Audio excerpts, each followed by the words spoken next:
La servidumbre moderna es una esclavitud voluntaria, consentida por la muchedumbre de esclavos que se arrastran por la faz de la tierra. Ellos mismos compran las mercancías que los esclavizan cada vez más. Ellos mismos buscan un trabajo cada vez más alienante que se les otorga si demuestran estar suficientemente avanzados. Ellos mismos eligen los amos a quienes deberán servir. Para que esta tragedia absurda pueda tener lugar, ha sido necesario despojar a esa clase de la conciencia de su explotación y de su alienación. He ahí la extraña modernidad de nuestra época.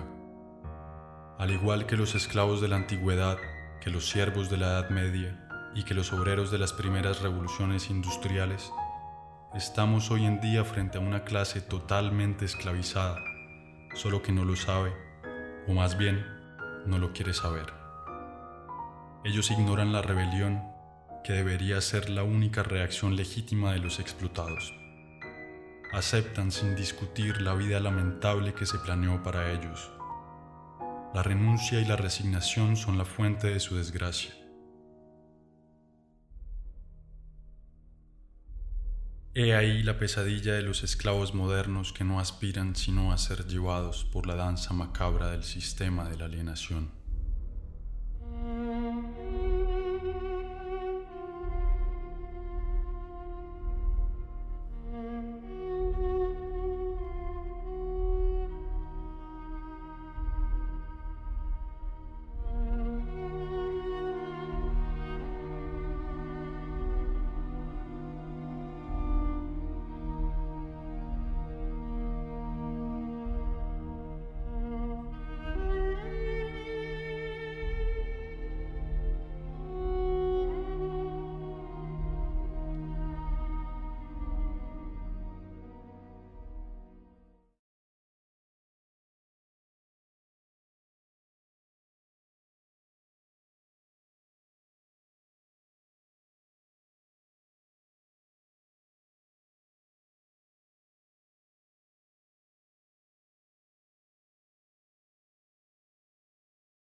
A medida que construyen su mundo con la fuerza alienada de su trabajo, el decorado de este mundo se vuelve la cárcel donde tendrán que vivir. Un mundo sórdido, sin sabor ni olor, que lleva en sí la miseria del modo de producción dominante. Este decorado está en permanente construcción, nada en él es constante. La remodelación continua del espacio que nos rodea está justificada por la amnesia generalizada y la inseguridad con las que tienen que vivir sus habitantes. Se trata de cambiarlo todo a la imagen del sistema. El mundo se vuelve como una fábrica, cada vez más sucio y ruidoso. Cada parcela de este mundo es propiedad de un Estado o de un particular. Este robo social, que es la apropiación exclusiva de la tierra, se materializa en la omnipresencia de los muros, de las rejas, de las cercas, de las barreras y de las fronteras. Son las marcas visibles de esa separación que lo invade todo. Pero al mismo tiempo, la unificación del espacio según los intereses de la cultura mercantil es el gran objetivo de nuestra triste época. El mundo debe convertirse en una inmensa autopista, absolutamente eficiente, para facilitar el transporte de las mercancías. Todo obstáculo, natural o humano, debe ser destruido. La concentración inhumana de esa masa de esclavos es fiel reflejo de su vida. Se asemeja a las jaulas, a las cárceles, a las cavernas, pero a diferencia del esclavo o del prisionero, el explotado de la época moderna debe pagar por su jaula.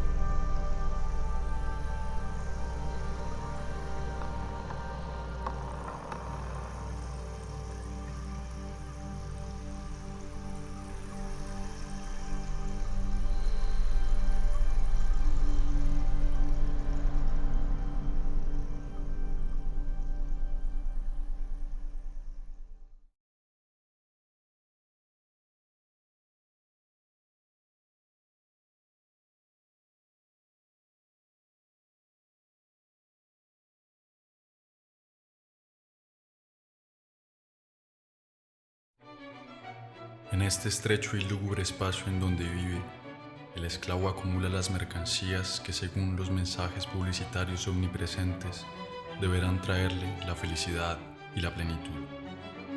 Pero entre más acumula mercancías, más se aleja de él la posibilidad de acceder un día a la felicidad.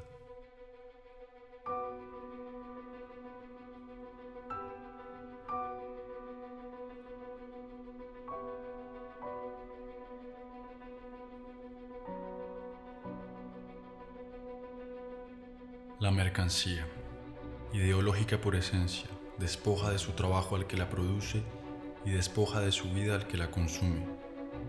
En el sistema económico dominante, ya no es la demanda la que condiciona la oferta, sino la oferta la que determina la demanda.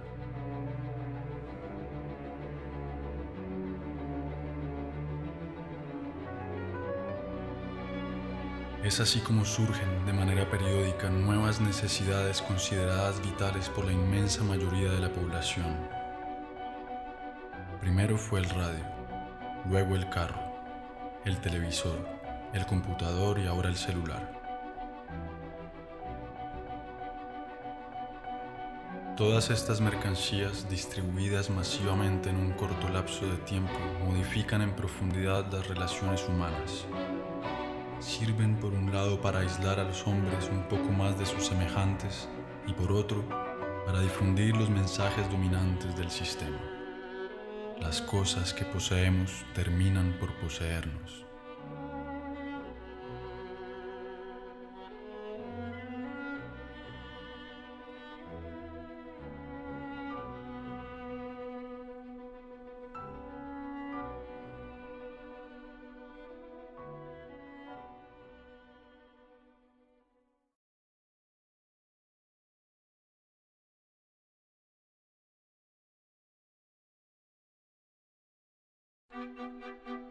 Pero es cuando se alimenta que el esclavo moderno ilustra mejor el estado de decadencia en que se encuentra. Disponiendo cada vez de menos tiempo para preparar la comida que ingiere, se ve reducido a consumir a la carrera lo que la industria agroquímica produce. Erra por los supermercados en busca de los ersatz que la sociedad de la falsa abundancia consiente en darle. Su elección no es más que una ilusión. La abundancia de los productos alimentarios no disimula sino su degradación y su falsificación. No son otra cosa que organismos genéticamente modificados, una mezcla de colorantes y conservantes, de pesticidas, de hormonas y de otros tantos inventos de la modernidad.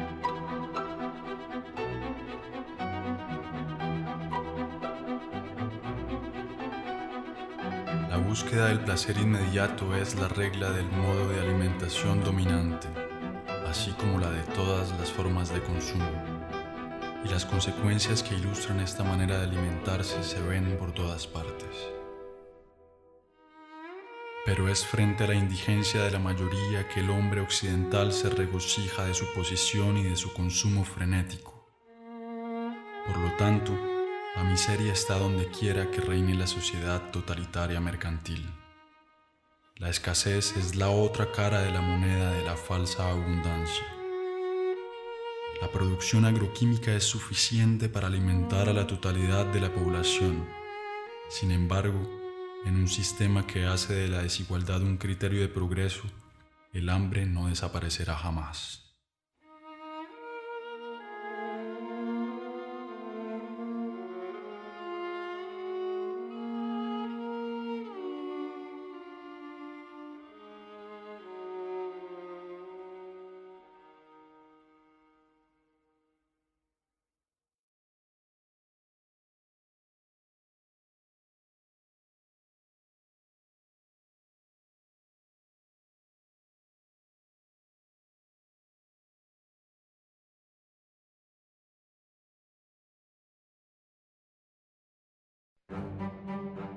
La otra consecuencia de la falsa abundancia alimentaria es la multiplicación de las fábricas de concentración y el exterminio bárbaro y a gran escala de las especies que sirven para alimentar a los esclavos.